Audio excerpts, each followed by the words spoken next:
Bienvenue sur le podcast de l'ECI, un podcast à 4 voix pour faire un pas de côté.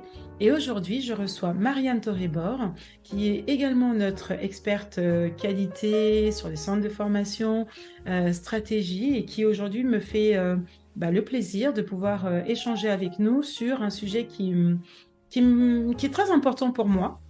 Parce que finalement, lorsque l'on a un fonctionnement un peu atypique, que ce soit dans le fonctionnement neuro ou dans ce qui a pu nous arriver dans la vie, euh, oser avoir un centre de formation et le faire vivre finalement, ça peut comporter quelques difficultés.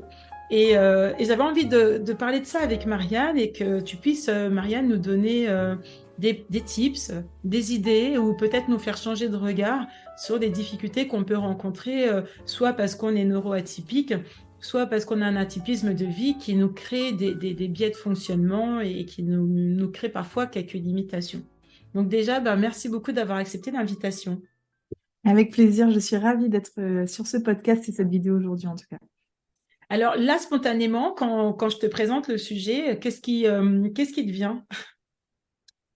Alors, en fait, je trouve ça hyper chouette et on a eu l'occasion déjà d'en parler et moi, c'est un sujet qui est fort pour moi aussi parce qu'en fait, on est tous en fait plus ou moins atypiques ou avec des vies atypiques, des profils atypiques, des expériences et d'un coup, ça peut arriver à nous naturellement de tiens se dire bah tiens, j'ai envie de souvent ça vient comme ça de tiens, j'ai envie de transmettre quelque chose, je sais pas toujours quoi, j'ai envie de faire une formation.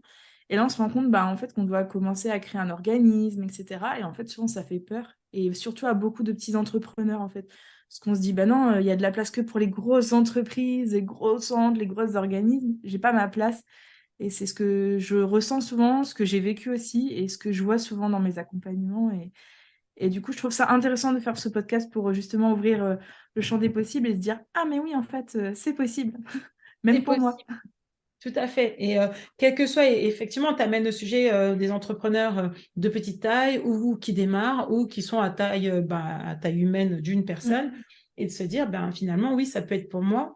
Dans les difficultés qu'en tout cas, moi, j'ai pu avoir, donc pour ceux qui ne le savent pas, de façon plutôt certaine, enfin, non, c'est très certain, j'ai moi, je vis avec ce qu'on appelle un trouble de l'attention avec hyperactivité. Pour le reste, il y a sûrement d'autres choses, mais je n'ai pas fait de bilan, donc je ne saurais pas le dire de façon affirmative, mais pour le trouble d'attention, bon, c'est avéré.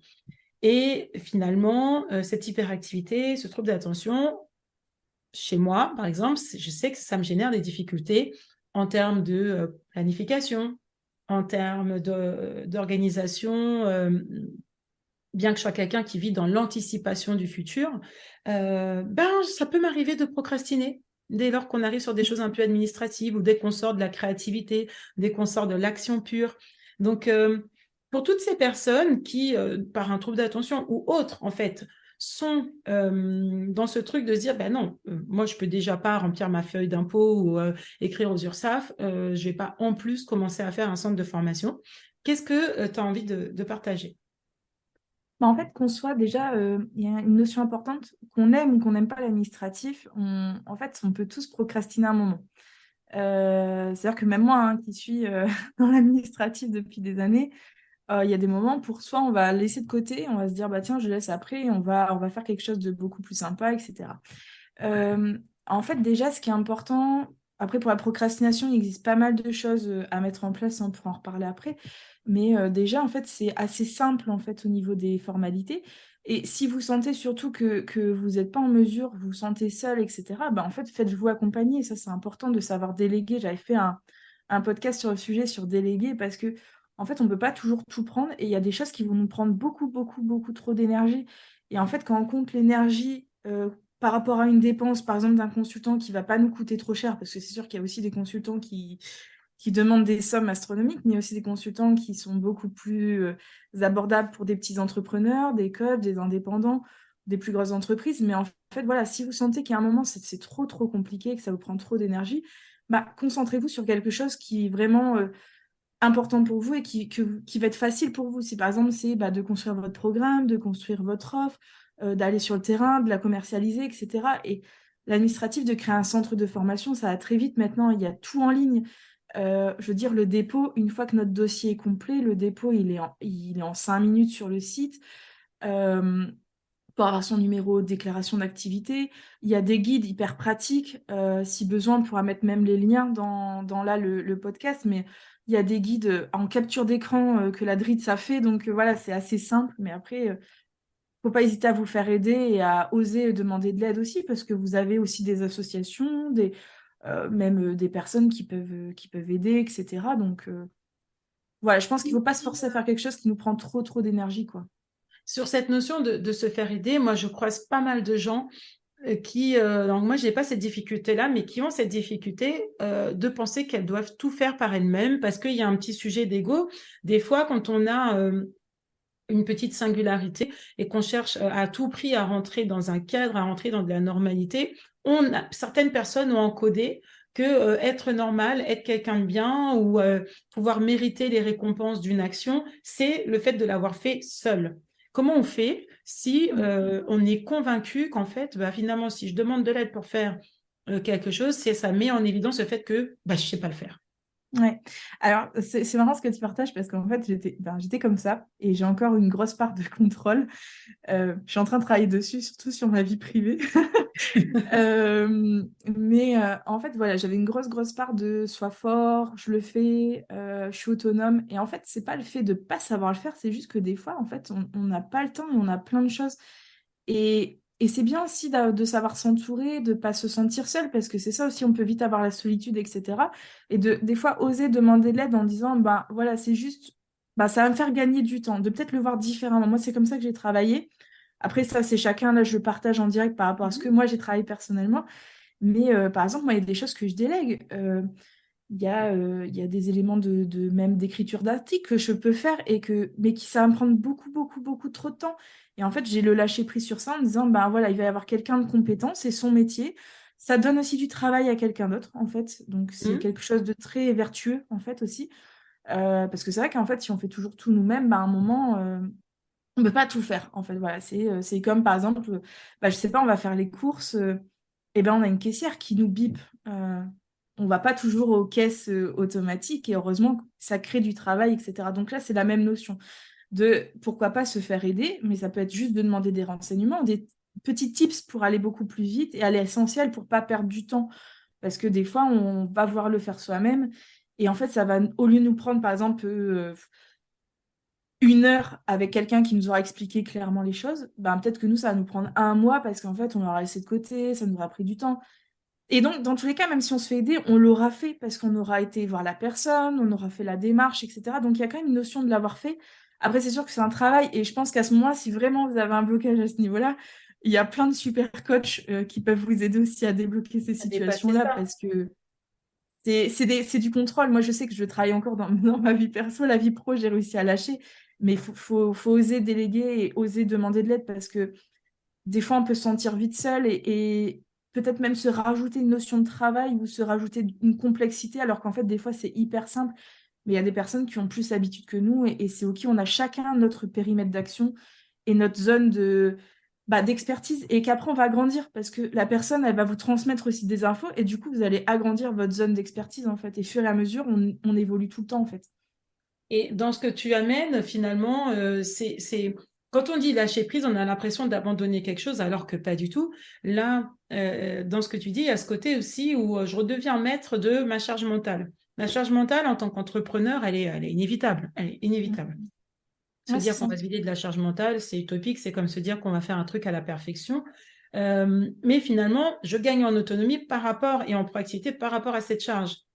Et c'est de se dire, ben, cette charge que je vais mettre, je vais décider de la mettre soit sur quelque chose qui crée de la valeur ou le fait que ce soit moi qui le fasse soit vraiment important, ou est-ce que je mets cette charge mentale dans le fait de nourrir mon ego qui ne veut pas se dire qu'il a demandé de l'aide à quelqu'un.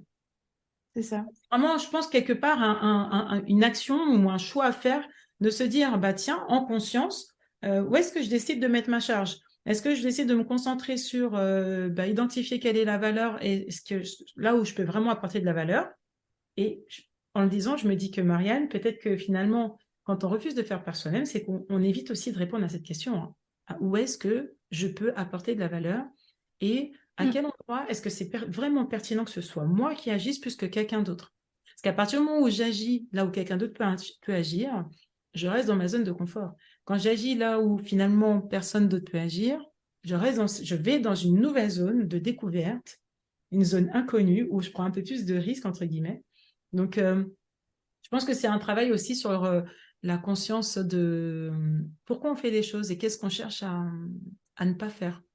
En fait, derrière, on gagne tellement de choses. Moi, je sais que en fait, j'ai gagné beaucoup plus à déléguer Mm. que et c'est pour ça que je veux le travailler aussi dans la vie perso parce qu'en fait, c'est hyper intéressant, important et ça nous permet d'avoir derrière plus de temps ou plus d'énergie sur d'autres choses et aller sur de la créativité, des choses comme ça. Et puis oui, ça fait bosser aussi d'autres personnes et je trouve ça Mm. hyper vertueux, quoi. Parce que si on faisait tous par nous-mêmes, en fait, il y aurait plein de boulots qui n'existeraient pas, quoi. N'existeraient pas. Donc, si je résume, Marianne, sur la question de l'organisation de la procrastination, tu amènes l'idée de s'autoriser à déléguer, à demander de l'aide, contribuer à activer un cercle vertueux finalement, quelque chose qui circule, hein, une énergie qui circule. Et j'amène la question sur se questionner sur la valeur qu'on veut vraiment apporter à son propre projet et se dire bah, où est-ce que je suis la plus ou le plus pertinent en fait et quel est le challenge que je m'évite finalement en voulant faire ces choses que je pourrais faire par quelqu'un d'autre. Et je vois et j'entends les petites voix là qui disent mais attends, j'ai pas encore de sous, j'ai pas fait rentrer de sous, donc je peux pas en dépenser. Là-dessus, moi j'ai une réponse et Marianne, j'aimerais bien avoir ta réponse aussi. C'est que sur cette question-là, attention à être drivé par les sous, surtout quand vous démarrez, même si c'est une contrainte qui est extrêmement importante. C'est que j'ai fait de la finance pendant fort longtemps et que la formule de rentabilité d'un projet commence par un investissement. C'est une formule qui commence par moins I, I étant un investissement. Avant d'avoir les rentrées d'argent, on investit sur quelque chose. Et c'est un enjeu très fort de savoir où est-ce que vous investissez. Si j'ai un trouble de l'attention, clairement, moi, quand j'ai créé mon organisme, j'ai effectivement investi pour créer ce centre. C'était au-delà de mes capacités, point final, pas de problème d'ego avec ça. Qu'est-ce que tu en penses, toi, Moi, Marianne? je suis d'accord parce que pareil, hein, quand j'ai décidé de lancer mon activité, j'étais en plein achat immobilier. Je quittais un boulot. Euh, et en fait, j'ai décidé d'investir quand même des petites sommes. Alors, pas des sommes énormes. Par Oui, contre, je bien me suis sûr. entourée de De personnes ses de moyens. confiance qui avaient les mêmes valeurs que moi, qui ne demandaient pas des sommes, pas des gros centres de conseil, etc., qui demandent des 5 000, 10 000. Ça, non, c'était inimaginable. Par contre, oui, j'ai mis un petit budget dans mon site internet parce que ça me prenait trop de temps à le faire. Et c'est une première version. Elle n'est pas parfaite. Ça va être remis à jour. Ça, c'est pas grave. Mais c'est une première version. Il y a Un pas quelque de chose. fait. Il y a quelque chose d'existant.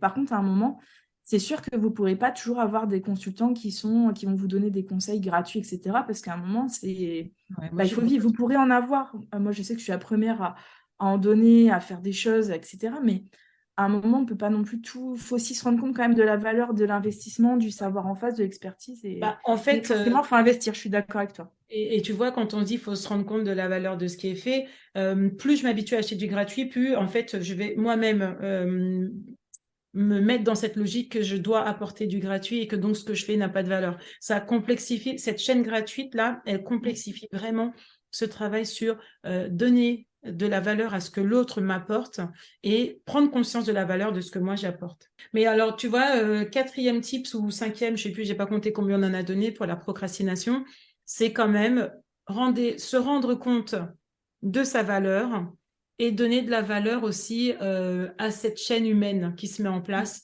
quand on accepte, parce que la procrastination, c'est une boussole. Si on procrastine, c'est que quelque part, on est dans une zone qui n'est pas la nôtre. Et c'est finalement se dire, bah, tiens, comment je fais pour sortir de cette zone qui n'est pas ma place et trouver la personne qui, elle, dans cette zone, est dans son excellence, son appétence ou son envie. J'aurais juste envie de partager un dernier point qui est important par rapport à la procrastination, c'est aussi de trouver sa méthode de travail, c'est-à-dire C'est des ça. fois, il y a des matrices d'Eisenhower en disant est-ce que c'est urgent, important, non urgent, non important. Moi, je travaille beaucoup comme ça avec des to-do list. Alors, il y a Trello, il y a plein de choses en fonction de ce que vous aimez, de trouver votre propre fonctionnement. Vous allez peut-être en tester plusieurs. Moi, j'en ai testé 15 000 avant.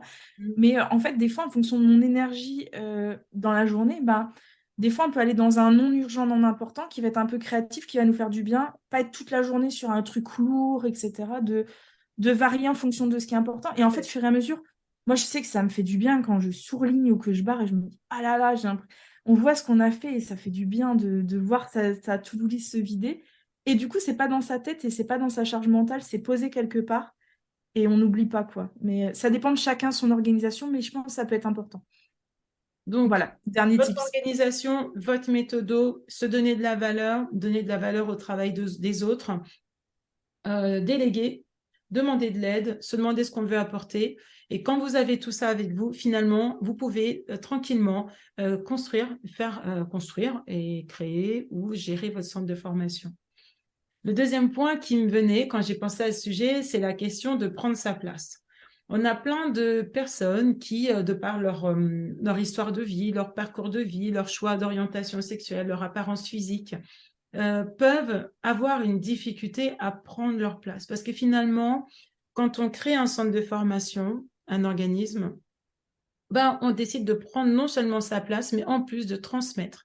C'est-à-dire, même quand c'est pour de l'accompagnement au bilan de compétences, puisque vous savez que pour faire du bilan de compétences, il faut créer un centre de formation et se faire certifier Calliope. Ben, pour faire tout ça, il faut oser prendre sa place, il faut oser, entre guillemets, s'exposer. Et je voudrais savoir justement si tu as un regard sur ça et des tips à partager. Mm. Ah, c'est vrai que c'est un sujet important et vaste, ça, c'est un travail aussi personnel. Faites-vous confiance. Si vous sentez que vraiment vous avez cette appétence pour aller transmettre, déjà que vous avez que vous vous sentez légitime, alors même si c'est un vaste sujet, mais que vous avez envie déjà d'y aller, c'est important, déjà avoir cette envie, d'être aussi cohérent avec le sujet, parce que si vous ne maîtrisez pas le sujet et que vous transmettez en formation, là, peut-être vous dire, bah, c'est peut-être encore un peu tôt, je le garde en idée et je le ferai peut-être dans un an. Ça viendra naturellement, mais vous le sentirez quand ça doit venir, en fait, que ce soit pour le bilan de compétences, la formation, de la FEST, de la VAE, parce qu'il y a plein de choses. Ça peut être des petites formations, hein, parce que quand on pense formation, moi j'ai des fois des clients qui me disent, ouais, mais bon, c'est une formation, une semaine. Non, en fait, on peut faire aussi des formations d'une heure et être certifié Calliope, il n'y a aucun souci. Vous pouvez faire la formation que vous voulez. C'est juste forcément bien la construire, de bien savoir comment vous allez le faire. Est-ce que vous avez besoin peut-être de compétences complémentaires, de formation? Parce que du coup, ça va vous aider à vous sentir légitime et à être à votre place, de dire, mince, je suis pas très à l'aise en tant que formateur, j'ai peut-être besoin d'un coaching, d'une formation complémentaire, d'une supervision. Voilà, il y a plein de cœurs de métier qui peuvent vous aider. Et après, de vous servir aussi de votre base, de ne pas hésiter moi, c'est ce que je conseille des fois à mes clients, de noter un peu toutes leurs appétences, leur savoir-être, leur savoir-faire, leur expérience, ce qu'ils veulent faire, ce qu'ils aiment et ce qu'ils n'aiment plus, ce que vous n'aimez plus et ce que vous n'avez pas envie de faire, ne le faites pas en fait, n'y allez pas. Plein de fois dans nos situations professionnelles, on a transmis, parce que par exemple, il y a eu un stagiaire, un nouvel arrivant, qu'on a dû montrer des petites choses. Bah voilà, c'est ça, c'est de toujours réfléchir aussi comment on revient sur la vision et le sens de votre entreprise et de votre formation, de votre bilan de compétences, mais comment vous avez envie de le transmettre, quelle est votre force, quel est le sens de votre entreprise, de votre formation, la vision. Et tout ça, ça va vous aider à vous sentir beaucoup plus légitime. Et après, vous pouvez avoir des personnes, ben, on revient à ça, mais des personnes qui vont vous aider aussi à travailler votre image. Mm. Ça peut être aussi vos réseaux sociaux, votre charte graphique, votre site internet. En fait, vous avez toute cette construction qui passe par là et c'est tout un travail. Et après, vous avez aussi des formations sur la création d'organismes de formation, de création d'entreprises. Voilà, c'est tout un travail personnel, professionnel, mais en fait, on a tous notre place. Il ne faut pas vous dire, ah oui, mais il y a plein d'autres organismes de formation. Il y a de la place pour tout le monde parce que chaque personne va venir vous chercher pour Et d'autres c'est choses. surtout ce point-là, Marianne, il y a de la place pour tout le monde et se dire, ben voilà, imagine, bon, je vais prendre mon cas, mais il y a quelques années, pas maintenant, parce qu'aujourd'hui tout ça est bien dépassé, mais voilà, je suis une femme noire, je me trouve très grande, parce que je suis grande, je me trouve très grande et j'ose pas me montrer, j'ai peur voilà, du regard de l'autre, imaginons que ce soit ça. Par contre, j'ai profondément envie de transmettre. Qu'est-ce qui pourrait m'aider vraiment concrètement à dépasser ça? Donc, j'ai entendu dans ce que tu dis, c'est faire le point, faire un tableau de bord sur mon passé professionnel.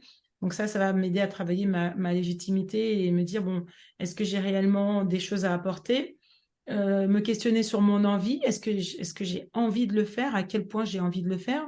J'ai envie de le poser aussi sur la question de est-ce que je sens que je pourrais ne pas le faire? Est-ce que ce serait OK pour moi de ne pas le faire? Mais qu'est-ce que je pourrais concrètement faire pour... voilà, j'ai une blessure d'abandon parce que, par exemple, je vais pu être adoptée. Et comment je peux oser, moi, proposer un accompagnement? Comment je peux dépasser, en fait, ces blessures? Bah, du coup, là, ce que j'entends par rapport à ton exemple, et aussi moi, ce que j'ai pu vivre, ça peut être une idée des fois, de sortir un peu de soi et de Mhm. faire comme si on se voyait et qu'on était à la place d'un client. Et qu'est-ce qui me donnerait envie d'être formée par moi-même, par exemple? En fait, de se poser la question, parce que, en fait, il y a peut-être des personnes qui sont pas à l'aise d'être formées dans d'autres centres de formation parce qu'ils ont un parcours de vie qui va ressembler à celui du formateur. Et en fait, Mhm. ils vont se sentir des fois beaucoup plus à l'aise de dire, ah mais oui, en fait, c'est le centre qu'il me faut. Et c'est pour ça que je disais, il y a de la place pour tout le monde parce que chaque formateur a sa force, chaque organisme de formation a sa force. Et en fait, c'est de vous dire qu'il y a peut-être des personnes qui ont justement besoin de vous et besoin de ça parce qu'ils vont se sentir beaucoup plus à l'aise ou compris, entre guillemets. Moi, je sais que j'ai eu aussi ce questionnement-là pendant longtemps parce que j'ai un parcours atypique et voilà, j'ai fait une reconversion par moi-même, j'ai été 10 ans dans l'esthétique, voilà, j'avais jamais touché un ordinateur. Mhm. Et me voilà d'un coup consultant de qualité, etc. Et j'ai appris sur le terrain. Et en fait, justement, j'ai appris sur le terrain, il n'y a pas forcément besoin d'études. Et les gens, ils viennent me chercher naturellement. Et en fait, on est venu me chercher sur ça parce que justement, pour ma simplicité, mon ouverture, etc. Donc, c'est de vous poser la question, voilà, si vous étiez à la place du client, qu'est-ce qui pourrait vous donner envie de venir vous chercher et quelle est la cible de client et à laquelle vous pourrez aller? Parce que, en fait, vous n'allez pas toucher tout le monde et vous n'aurez peut-être pas envie de toucher tout le monde. Moi, je sais, je suis beaucoup avec. J'adore accompagner les entrepreneurs, limite solo, qui pensent qu'ils ne peuvent pas y arriver, qu'ils n'ont pas beaucoup de budget parce que c'est ce que je préfère. Les grosses entreprises, ils n'ont pas besoin de moi. Il y a déjà des gros, gros centres de consultants et après, ça arrive et je suis ouverte, mais c'est pas forcément ce que j'ai visé et c'est pas ce que j'imaginais.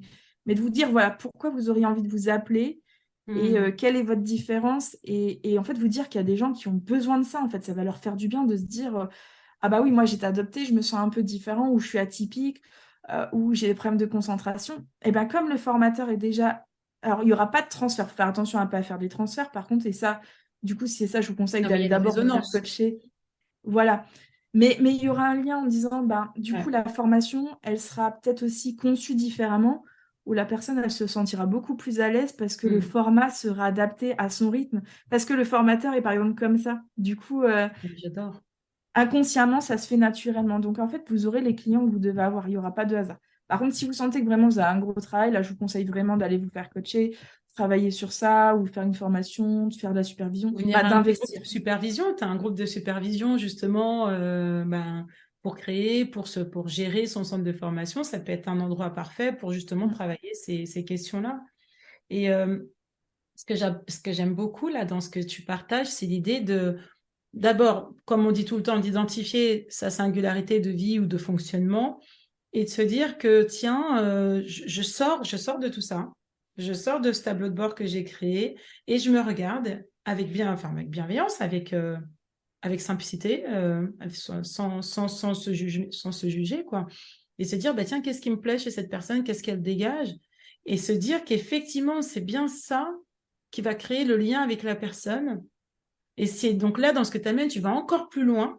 Parce que tu dis, si en plus on s'assume complètement et qu'on crée des programmes avec son mode de fonctionnement, on va encore mieux s'adapter au Mm. client qui va trouver une solution qu'il n'a jamais trouvée ailleurs. Parce que toi, tu t'es assumé enfin. Parce que toi, tu as enfin assumé de prendre ta place. C'est ça. C'est Oh, ça. Et du j'adore. coup, ça me fait rebondir sur le fait de, alors, je sais pas si tout le monde connaîtra, mais de pourquoi pas demander aussi à notre entourage ou à des anciens collègues, à des personnes, à des amis, des signes de reconnaissance et qu'est-ce qu'ils aiment chez nous et qu'est-ce qui Hmm. leur donnerait envie d'aller en formation avec nous, etc. Et en fait, vous pouvez avoir plein de pistes et ça peut même vous Ouais, ça aider à peut être des créer vos pépites. valeurs de votre entreprise.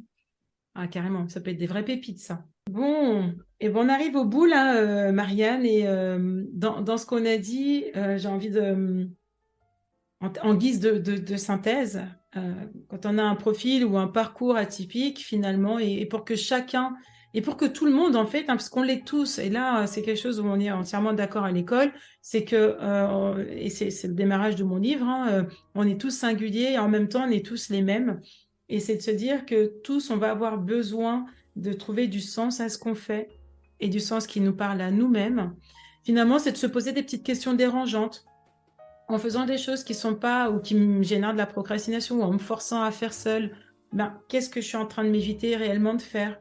Ou est-ce que je suis en train de priver quelqu'un ou une zone de ma singularité et de mon excellence? et se dire, bah, tiens, quelle va être la meilleure personne qui va pouvoir le faire et quel est l'investissement, parce que quand on sent c'est un investissement, bah, plutôt que de se ruer et d'investir sur la base de ses peurs, moi je vous invite vraiment à investir sur la base de vos Mm. envies et non pas de vos peurs de manquer. Et sur le sujet de prendre sa place, ben c'est finalement c'est demander, tiens, si quelqu'un d'autre devait me regarder, eh ben, qu'est-ce qu'il verrait chez moi qu'il ne verrait pas chez quelqu'un d'autre? Et au lieu d'en avoir honte de ce truc-là, ben, c'est d'en être fier, de l'assumer, de construire avec. Et sur le troisième volet du sens, ben, c'est finalement se dire, ben, quelles sont les valeurs que vraiment je veux apporter, quelles sont les valeurs auxquelles je crois, et comment ce que je vais faire, ou ce que je m'apprête à faire, ou ce que je fais y répond. Et moi, j'ai qu'une chose à dire, et c'est ce que tu as dit, Marianne, je pense que ça résume vraiment le sens de tout ça. C'est que oui, il y a quelqu'un qui fonctionne comme vous, et ce quelqu'un est multiplié par des centaines de milliers de personnes sur les X milliards qu'on est sur Terre, qui n'a pas encore trouvé quelqu'un comme vous qui ose faire ce que vous faites, ce que vous savez faire, qui ose prendre sa place. Et pourquoi est-ce que ce serait pas vous enfin? Et même si, je vais même pas dire même si, et je vous invite même à vous faire accompagner et à investir correctement euh, votre temps et votre énergie et votre argent pour trouver des personnes qui vont vous apporter ce dont vous, de façon singulière, avez réellement besoin. Donc, donc voilà, on va finir sur ces quelques mots. Marianne, je te laisse le mot de la fin. Eh ben merci, j'ai passé vraiment un bon moment et je suis ravie d'avoir partagé tout ça. Et j'ai envie de vous dire, éclatez-vous et faites-vous confiance. Voilà. Suivez votre instinct. Ouais, on ne lui fait pas assez confiance à cet instant. Mm. Et ben c'était Amalgame, le podcast de l'ECI avec une invitée de rêve, Marianne Torrebor. Vous retrouvez Marianne sur son podcast Aime-toi, où elle parle aussi d'écologie de soi, d'oser. Elle se livre avec vraiment beaucoup de naturel et de cœur pour amener de la réflexion. Vous pouvez aussi retrouver Marianne dans ses accompagnements avec Consultez-moi, qui vont permettre de créer votre centre d'information, de le gérer. Et vous retrouvez aussi Marianne à l'ECI dans des supervisions pour pouvoir gérer votre centre de formation, le créer, être dans un groupe et avancer ensemble. Pourquoi pas pour les coachs qui veulent faire des bilans de compétences, par exemple, avoir un suivi régulier. Bref, Marianne, elle est là aussi pour vous apprendre et vous accompagner à prendre votre place, à être plus efficace et faire ça avec le smile. Donc, merci d'être qui tu es, Marianne, et merci d'avoir pris le temps de répondre à mes questions. Merci à toi. Et l'ECI, c'est aussi un podcast à 4 voix avec Claudia qui vous fait voyager dans des contes métaphoriques absolument sublimes, dont je suis fan. Christelle qui vous fait des partages de cœur à cœur qui amènent des réflexions très profondes que je trouve fascinantes par cette profondeur justement et cette qualité d'authenticité dans le partage. Marianne dont je vous ai parlé et moi-même ou avec cette intention de vous faire un pas de côté. À très bientôt sur tous nos podcasts. Au revoir.